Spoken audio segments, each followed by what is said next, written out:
A ver. Bueno, ahora tenemos la presencia en las entrevistas de otra intérprete de Perú, Diana Tomioka, y tenemos también una pequeña aprendiz de intérprete del idioma miau, Mochi. Y con nosotros, muchas gracias, Diana, por aceptar ser parte de estas entrevistas. Y me gustaría que te presentes y nos presentes también a nuestra compañera. Ay, muchas gracias a ti por venir. Bueno, soy Diana.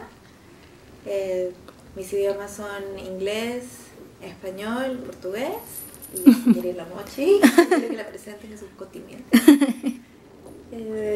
Soy traductora e intérprete de la UNIFE y después hice mi maestría en el Instituto de Monterrey, en Estados Unidos, en California, que ahora de hecho ha cambiado de nombre. Ahora ya no es Monterrey Institute, sino es Middlebury Institute of International Studies. Ok. Sí. Bueno. Y aparte de eso creo que... Ok, gracias. Y soy la mamá de Mochi. A ver, vamos a enfocar a Mochi, que está por aquí. Ahí está Mochi. Que tiene 5 meses. Y va a escucharnos un rato en la entrevista. Y su papá le habla en portugués nada más, así que es una gata bilingüe. Ah, ok. Muy bien. Por eso nos está mirando un poco raro. Diría, a ver, portugués, español. ¿Qué idioma hablas? Bueno, a ver, Diana. Me estabas comentando cuando hemos estado conversando fuera de cámaras, luego de nuestra lora fuera de cámaras, que también estás ahora en otra etapa como profesora en la UPC. Sí. ¿Sí? ¿Nos puedes conversar un poco sobre eso? Claro. ¿Sí? Estoy estudiando el taller de interpretación 1 y el taller de interpretación 2 en la UPC. En el taller de interpretación 1 en realidad no interpretan nada. Es public speaking, active listening, active reading, que sienta las bases para que ya puedan interpretar después en el taller 2. Hacen side translation y hacen un poco de interpretación sin toma de notas y con toma de notas, que es algo que se necesita mucho en el Perú porque no se enseña normalmente en las universidades. Me contabas que esa es la primera promoción entonces que está saliendo que tiene ese tipo de cursos en universidad, ¿no? Que están trabajando con ese tipo de cursos. Que yo conozco. Que tú conoces, sé si sí. es que claro. En otros sitios se hace, pero yo no había escuchado de eso antes. ¿Y cómo te parece el grupo o la nueva propuesta de currículum en ese caso? Me parece muy interesante, sobre todo porque antes no se daba mucha importancia al tener habilidades de oratoria, cuando de verdad lo que nosotros hacemos es pararnos delante de un público de 400, 500 personas, claro. Y si no te sientes cómoda hablando en público, entonces vas a tener un problema. La primera vez que te toque hacerlo te puede dar un infarto. Sí, claro. ¿Y qué haces, por ejemplo, con tus chicos en los cursos de toma de nota? Bueno, las tomas de notas son cosas muy personales, no hay una forma estándar, ya todo el mundo tiene que tomar notas de esta forma y tienen que utilizar estos símbolos. No, cada uno encuentra su propia manera de tomar notas, lo que mejor se adecue a tu propia forma de trabajar. Hay, sí, algunas pautas básicas, ¿no? Que cómo dividir la hoja o que tienen que escribir en diagonal. Algunos símbolos orgánicos, pero más que nada es práctica. Sí, claro. Qué bueno, que es interesante también tener gente joven que esté apoyando también en la universidad, especialmente intérpretes que practiquen, que trabajen en el día a día con la carrera y que puedan compartir esa experiencia con los chicos que están estudiando la carrera y la profesión. Es muy, muy interesante, eso me pareció súper interesante y muy bueno también. Qué bueno que lo estás haciendo. Y los chicos son súper buenos, de verdad que hay buena materia prima. Claro, y es bueno tener buena motivación y tener también a buenos profesores que los motiven a seguir practicando y a conocer también un poco más el mercado. Sí, el mercado y las buenas condiciones de trabajo, sobre todo. No pueden salir y por querer insertarse al mercado hacer lo que sea. No, si van a entrar, que entren bien, que entren con el pie derecho, porque si entras mal es bien difícil que poco a poco vayas mejorando tus condiciones, porque tus clientes ya se acostumbraron a trabajar mal Sí, claro. Entonces no vas a poder cambiar fácilmente después. Exactamente. Y dime, ¿nos puedes contar un poco sobre la experiencia en el Instituto de Monterrey? ¿Cómo fue eso? ¿Cómo así te animaste? ¿Cómo fue el proceso de selección? Y luego ya dentro de los mismos cursos. Sí, bueno, Monterrey es un sitio maravilloso, es lindo. Tienes a las focas y a los lobos marinos y a las nutrias que te saludan a las mañanas. Como lugar es fabuloso, la ciudad, el pueblito de Monterrey. Y el instituto es excelente. Es solamente práctica por 2 años. Y de verdad es súper exigente.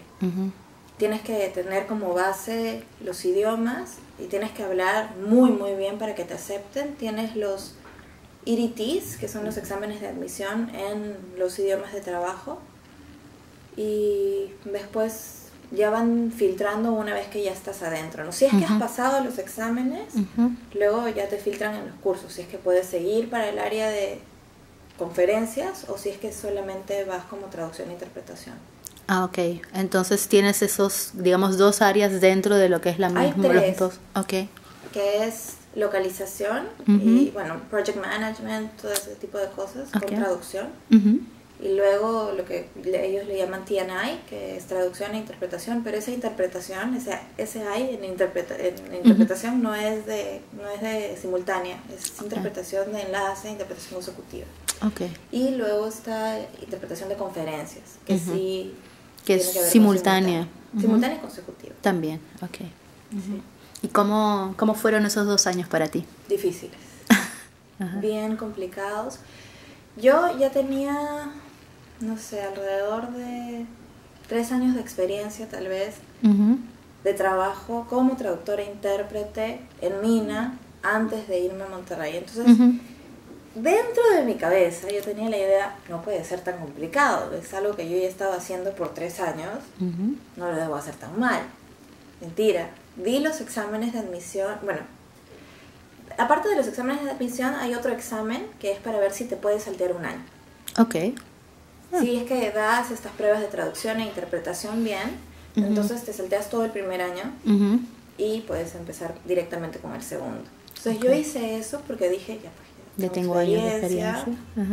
Debería poder pasar eso si es que es algo que he hecho todos los días durante 3 años. Me dieron una revolcada en el día 1 además. Y yo dije, no es tan fácil como yo creía. Y no, y efectivamente, yo nada de lo que sabía aquí me servía mucho, porque allá el nivel de dificultad era mucho más alto. Y me di cuenta que de verdad no sabía nada. Ni siquiera, yo pensaba que mi nivel de idiomas era bueno. Y no, me di cuenta que mi nivel de inglés no era tan bueno como yo pensaba, ni mi español, por último, que es mi lengua materna. También me revolcaban en español mismo, o sea, no, nada de lo que yo pensaba, que yo ya daba por sentado, era cierto. Entonces empezaste el primer año con... ¿Cuál es la diferencia entonces de haberte, si te hubieras saltado el segundo año, hubieras empezado en... Directamente en simultánea. Ah, ok. Entonces es como un año de preparación, digamos... Todo el año de consecutiva me lo hubiese salteado. Ah, ok.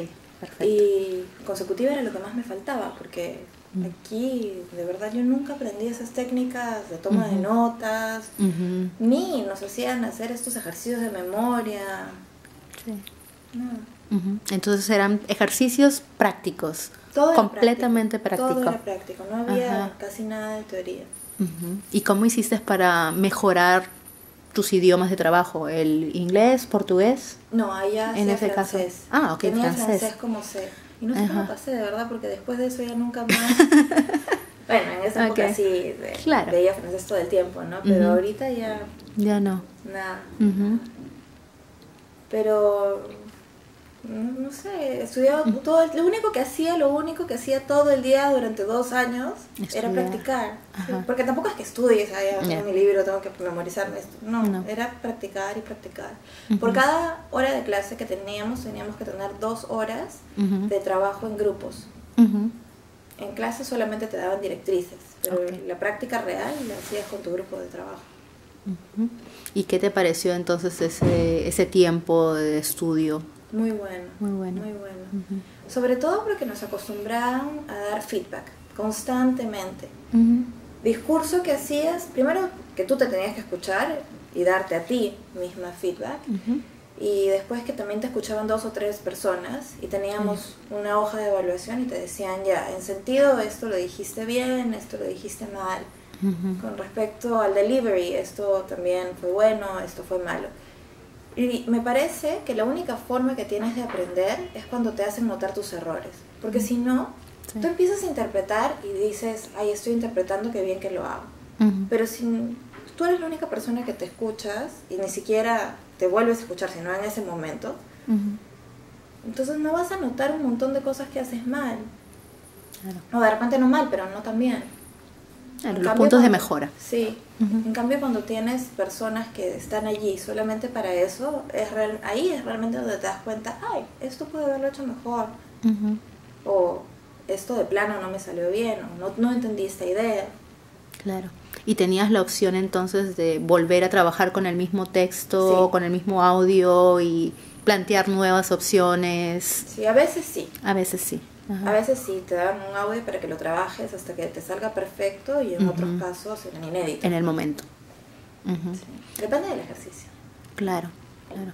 Y en el caso de preparación, por ejemplo, el tema de prepararte para un tema en particular, ¿también era parte de los ejercicios o, como dices, es el momento en el que te daban un decían, audio? vamos a trabajar con, no sé, Tal tema. malaria. Ya. Entonces tú te preparabas para malaria. Ujú.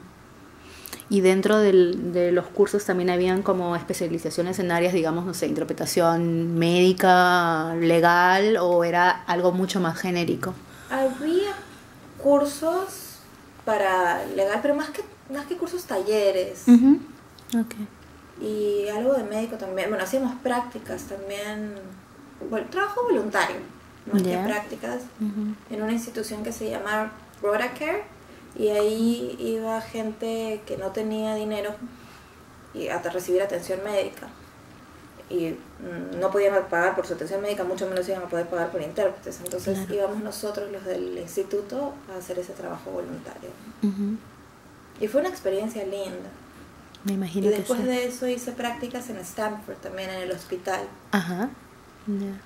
Y eso sí no me pareció una experiencia tan bonita que digamos. ¿Por qué? Yo creo que no sería una buena intérprete de hospitales. Ujú.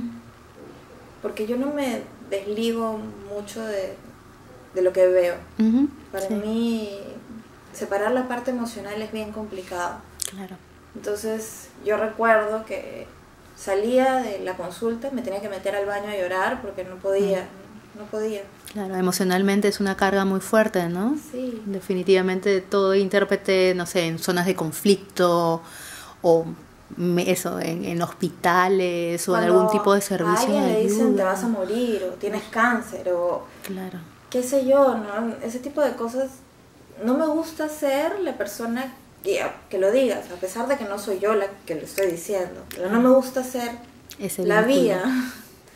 Claro, Y es un... ver a las personas llorar o a los niños gritar, ese tipo de cosas, Claro. sentía que me cargaba, no me sé desvincular. Ujú. ¿Y en qué temas te sientes más bien mucho más cómoda o los que sientes tú que te son más reconfortantes o que te gustan más? Me gusta un montón lo que tiene que ver con trabajo social o responsabilidad social corporativa, Ujú. ese tipo de trabajos. Ujú. Minería también vinculado con responsabilidad social corporativa. Relaciones ese comunitarias, ese Sí, tipo de temas. Sí, eso me gusta. Ujú. ¿Y cómo ves ahora el mercado peruano luego de, bueno, de haber tenido la experiencia de trabajo aquí en oficina, luego de haber seguido los estudios en el extranjero y ahora que luego regresar aquí y estás trabajando como independiente, como freelance, ¿no? Sí. ¿Es así? Abrimos una empresa un tiempo. Ah, ok. Estuvimos con la empresa como 2 años más o menos. Ajá. Y de ahí la cerramos porque nos pareció a las 3 mucho lío. Ujú. Es mucho más fácil, me parece a mí, aquí ser independiente que tener una empresa. Ujú. ¿Y cuáles ves que son las ventajas o desventajas en ese caso entre empresa y independiente? Como empresa no puedes decir que no a casi nada. Si necesitan un requerimiento urgente, tú tienes que ver de dónde consigues gente para poder cumplir con las 100 páginas que necesitan para dentro de 3 días. En cambio, como independiente, tú puedes decir mucho más fácilmente, no estoy disponible, por último, no quiero hacerlo. Como empresa no le puedes decir a alguien, no quiero, este tema no me gusta. Claro. Es más complicado. Bueno, pero aparte de eso, regresando a tu pregunta de cómo veo yo el mercado, o en general el mundo de la interpretación aquí en el Perú, hay algo que me parece que podríamos hacer mejor. Los intérpretes, y eso justamente estábamos hablando antes de prender la cámara. Sí. Y es que a mí me parece que necesitamos un gremio fuerte. Necesitamos juntarnos, establecer condiciones de trabajo estándares para todos, condiciones mínimas. El hecho de que trabajemos siempre de a dos, por ejemplo, a mí me parece algo fundamental y no es algo que todo el mundo haga. O, no sé, otro tipo de condiciones como por ejemplo lo de la grabación, lo de las horas extra, o pago por día de viaje, ese tipo de cosas. Bueno, hablábamos eso, ¿no? Del gremio, de un gremio fuerte, de cómo constantemente nos tenemos que educar al cliente, tenemos que apoyar también para educar a las futuras generaciones que van a entrar en el mercado. ¿Alguna otra idea más que tengas sobre ese tema en particular? ¿Crees que hay algo que podríamos hacer como para integrar más a todas las colegas dentro de una asociación, organización, o de repente en reuniones, no sé, de confraternidad, de repente empezar por ahí quizás? Me gusta mucho lo que han estado haciendo las chicas de Interpreting Box, por ejemplo. Esa me parece una buena idea para empezar a unir gente que quiera trabajar mejor y sobre todo mejorar la calidad del trabajo que hacemos. Están Lisa, Chelo y Luz trayendo a intérpretes del extranjero para dar capacitaciones. Esa es una iniciativa fabulosa. Y también en el grupo, supongo yo no he tenido la suerte de ir a ninguno de estos talleres, pero supongo yo que también hablan de las prácticas profesionales. Me imagino. Ok, claro, sí. Sí, es una iniciativa bastante interesante y yo creo que muy necesaria, porque si bien es cierto, salimos muchas de la universidad años atrás con el título de no sé, diplomada, bachiller de traducción e interpretación, pero la práctica de la interpretación o el tema de la interpretación en general no es, digamos, un fuerte, o no ha sido por muchos años un fuerte en las universidades, realmente. Formas mucho más traductores, o mucha gente sale para traducir, pero también en cuanto a interpretación de repente nos hace falta ese tipo de cursos, capacitaciones, maestrías, diplomados. Y justamente con respecto a eso, me gustaría decir que a mí me parece que la interpretación de conferencias no debería formar parte de la carrera de traducción. Me parece que traducción debería ser una carrera de 5 años, sí, como lo es ahora, pero la interpretación debería ser una especialización. 2 años aparte, 1 año aparte, no sé. Pero una vez que ya tengas la base de la traducción, no necesariamente de la traducción, puede ser cualquier otra carrera. Pero para interpretar me parece fundamental tener conocimientos generales. Yo con lo que lucho con mis alumnos es que, por ejemplo, no leen el periódico. Y el intérprete tiene que saber de todo. Y estar actualizado, ¿no? Las últimas noticias, porque quizás el expositor va a hacer una broma, algún comentario sobre el ébola. Exactamente. Y no se dan cuenta de lo importante que es eso. O de saber qué cosa sucedió en el pasado, ¿no? Los chicos ahora, a pesar de que tienen gran cantidad de información en sus tablets, celulares, computadoras, no se interesan tanto en ese tipo de cosas. No sé si tiene que ver con la edad o con la falta de experiencia o simplemente falta de interés. Pero como intérprete esas cosas te tienen que interesar. Exactamente. Porque como tú dices, es una conferencia sobre marketing, pero el orador va a hablar, ¿vieron lo que pasó en las noticias hoy? Sí, que el tiroteo de no sé qué, aquí. Si tú no estás enterado, te pierdes completamente. Porque Exactamente. pueden salir ese tipo de cosas de la nada. Sí, o también como cuestiones culturales o temas específicos de, no sé, de combinación si es francés, algo, no sé, sobre alguna de las colonias Sí. de ultramar. Siempre todo ese tipo de detalles que a veces, sí, es cierto que uno puede ser consciente porque quizás cuando estudiases el idioma leíste ahí sobre X y tal, no sé, territorio, pero qué tan importante es que sepas todos esos detalles porque el tema cultural también es súper importante y que tampoco lo pensamos también cuando planteamos eso en una clase o participamos en la clase o cuando de repente nuestros profesores nos lo enseñaron o no, ¿no? Cuando estábamos estudiando. Y otro punto con respecto a este tema de Sí, lo claro. cultural. Me parece también fundamental que el intérprete haya pasado tiempo en el extranjero. Porque hay muchas cosas culturales que no vas a entender si es que no has vivido fuera. Exacto. Sí. Incluso, no sé, cosas, digamos, en Brasil, las telenovelas o ese tipo de cosas. El fútbol. O el fútbol, sí. Sí, claro. Porque tú estás en conferencias, en Brasil, por ejemplo, en donde empiezan a hablar, abren la conferencia hablando del capítulo del día anterior de la telenovela. Si no sabes de qué están hablando o quiénes son esos personajes, Claro. te fregaste. Sí. Sí, y yo creo que también tiene mucho que ver con la curiosidad innata del intérprete, ¿no? Que tienes que averiguar, saber, quieres saber porque te ayuda a aprender un poco más cada día y eso es lo fascinante de repente de la carrera o de la profesión, que uno constantemente está aprendiendo cosas nuevas, tiene la posibilidad de ir a eventos, aprender sobre cosas nuevas sin tener que pagar como participante, sino al contrario, siendo la voz. Sí. Y dices, ay, qué genial, eso me puede servir para otra parte de mi vida, ¿no? Sí, la verdad es que aprendemos mucho. Claro. Y es por eso que nuestra profesión es tan bonita, es tan rica. Sí, claro que sí. Ahora, no somos especialistas en nada de esas cosas, Sí, pero un poquito de todo tenemos que saber. Exacto. ¿Cómo haces tú en las clases para intentar motivar a los chicos a eso? Porque me imagino que es difícil, o sea, tenemos prácticamente ahora, los chicos tienen todo a la mano.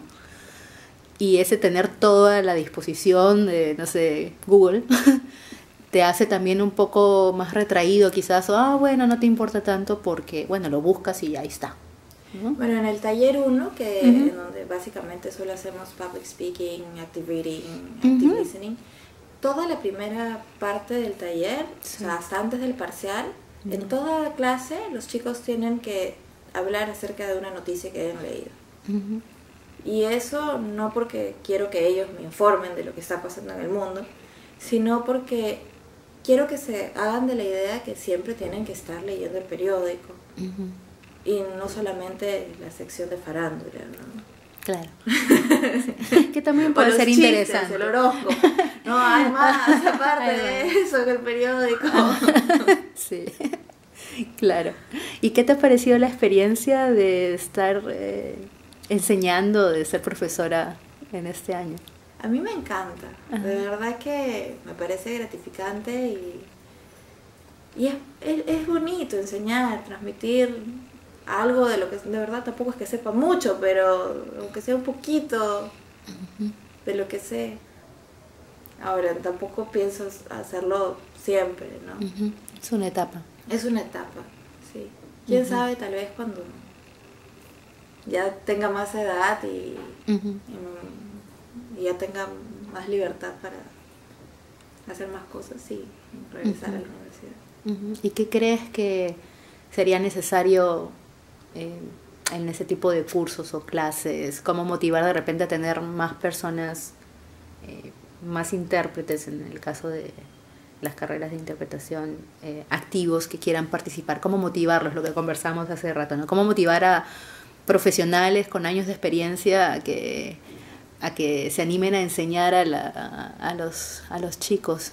¿Tendrías ahí alguna idea? Yo estoy pensando en esa idea. A muchos les gusta el amor al arte, por ahí puedes jalarlos. Ajá.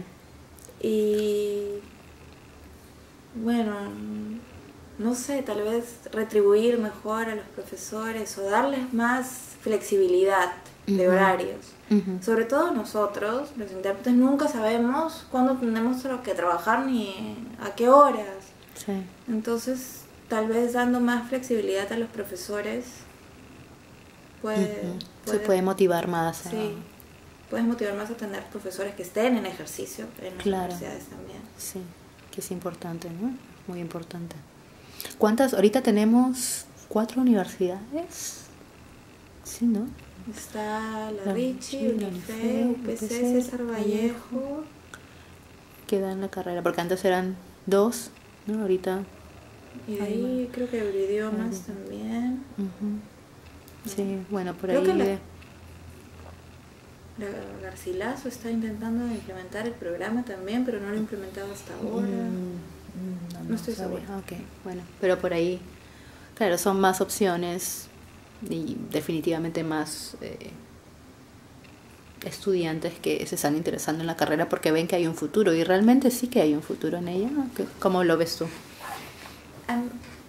Sí y no. A mí me parece que hay algunas universidades que simplemente lo ven como un negocio, pero no se preocupan al final de los chicos que salen al mercado y no encuentran trabajo como traductores y mucho menos como intérpretes porque no están preparados. Entonces me parece bien que estudien la carrera y que se preparen y que se profesionalicen más, pero deberían hacer algo las universidades para hacer que los chicos cuando salgan tengan algo que hacer y no simplemente lanzar promociones como si fuesen ganado. Claro. Sí, yo creo que a veces, no sé, varias veces conversando con otras colegas también es un poco el analizar también el mercado, ¿no? Que es algo que de repente tú como chico recién no sé, has salido del colegio y de repente no piensas o no te proyectas, alguien te comentó, alguien te dijo que puede ser una opción y no piensas de repente en qué combinación lingüística es la necesaria. O ni siquiera sabes el idioma antes de empezar la carrera. Sí, ¿Cómo sabes que vas a ser buen traductor si ni siquiera sabes el idioma? Claro, si ni siquiera tienes el dominio de alguno de los idiomas con los que piensas trabajar, por más de que alguien te dijo de que sí, que ahí hay un buen negocio, es una buena inversión. Sí. Las universidades deberían hacer ese trabajo también, de estudiar el mercado y ver cuánto exactamente es lo que demanda el mercado y qué es lo que el mercado necesita. No son profesionales que salgan por salir sin saber hacer nada, ¿no? Tienen que tener una experiencia previa. Aunque creo que también es un poco una falencia en general de muchas carreras, ¿no?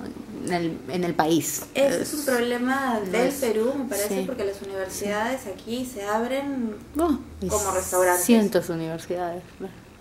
Sí.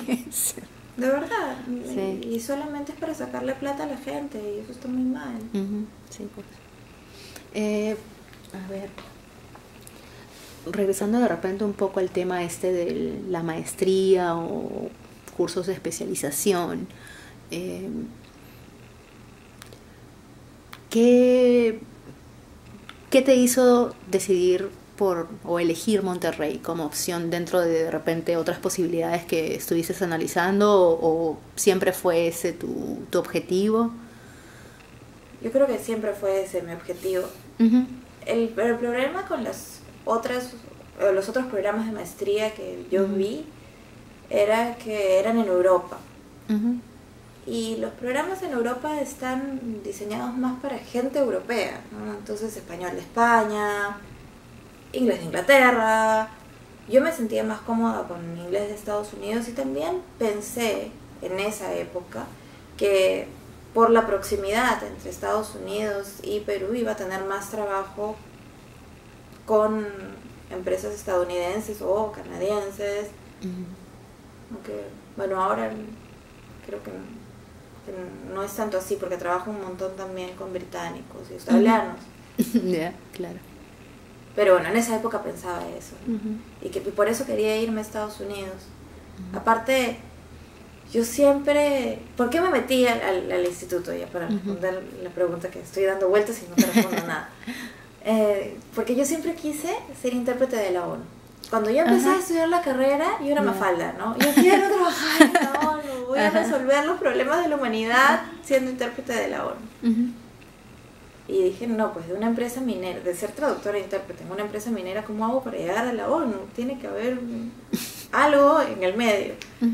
Entonces averigüé sobre este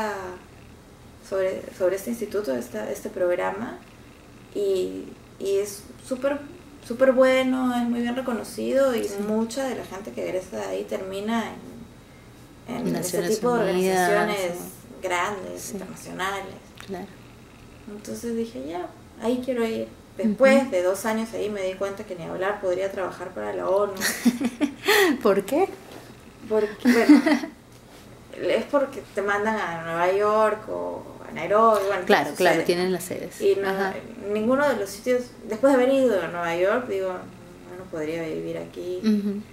Y tampoco pasaría el examen de todas maneras. Ya el francés, no, es que tienes que tener francés, ¿no? Tienes que tener francés, inglés y español, y el francés yo ya no prácticamente no lo utilizas, sí. No, y los idiomas son más ingratos que los hombres, ¿no? Practicas y se olvidan, sí. Sí, claro. Entonces el sueño de Naciones Unidas, ¿no? No, después de haber ido a Nueva York dije, no, acá yo no puedo vivir.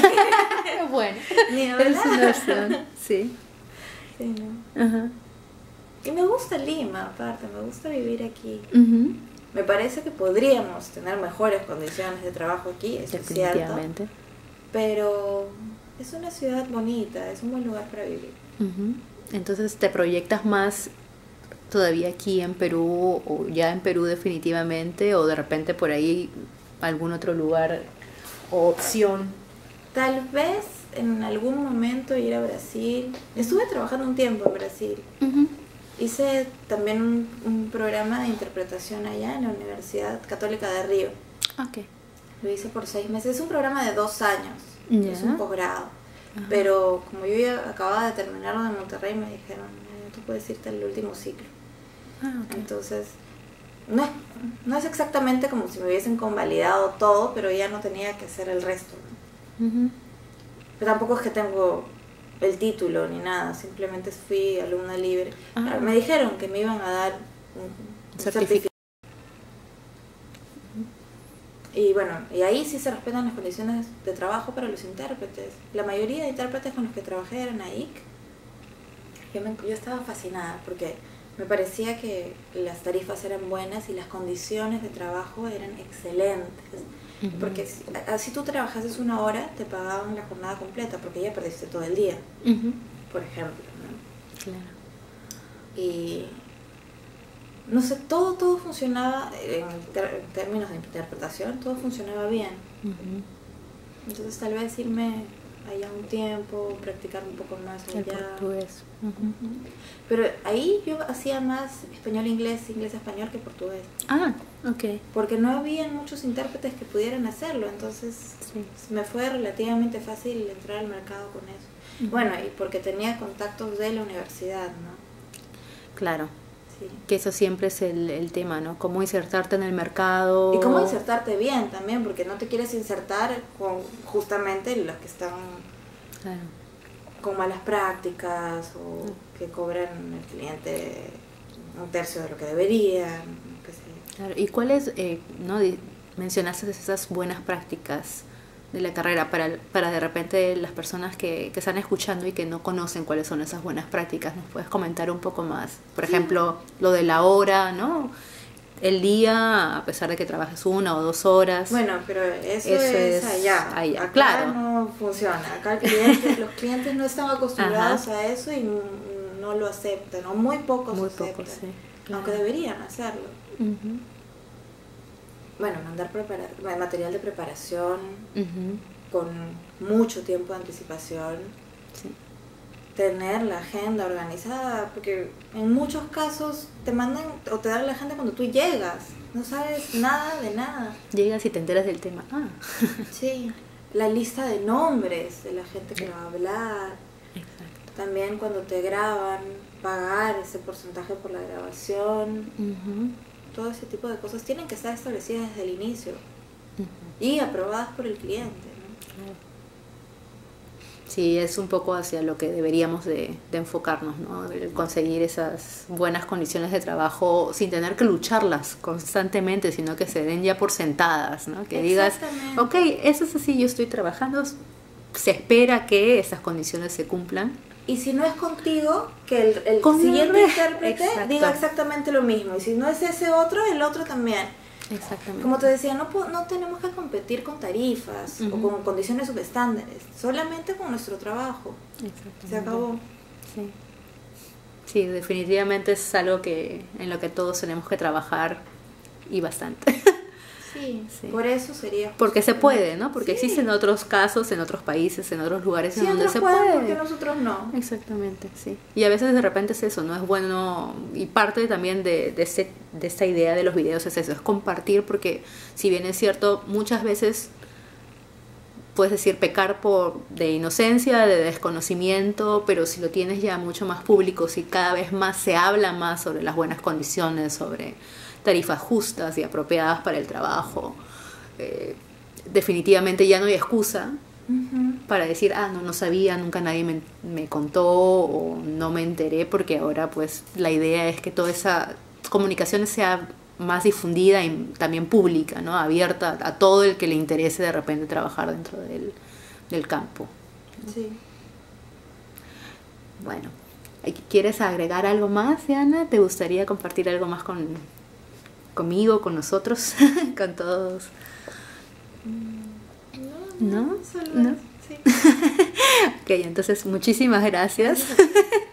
Gracias por el tiempo y bueno, nuevamente ha sido todo un placer conversar contigo y conocerte un poco más. Ha sido, creo que, muy interesante. Siempre las conversaciones paralelas son muy, muy interesantes y para mí también es un gusto conocer más a profesionales que me parecen son ejemplos a seguir en el mercado y que me gusta que todo el mundo conozca también. Así que gracias. Muchas gracias por el tiempo. A Miau por ahí, que se fugó. Me dio miedo, pobrecito. Sí, pero bueno, ojalá que entonces más personas se sigan animando a participar en las entrevistas y gracias por compartir con nosotros todo lo que tu experiencia profesional. Gracias a ti. Tampoco es que tenga tanta experiencia profesional. Bueno, la que se tiene, ¿no? Eso, lo que se puede compartir, poco o mucho, siempre es bienvenido, definitivamente. Gracias. Gracias a ti.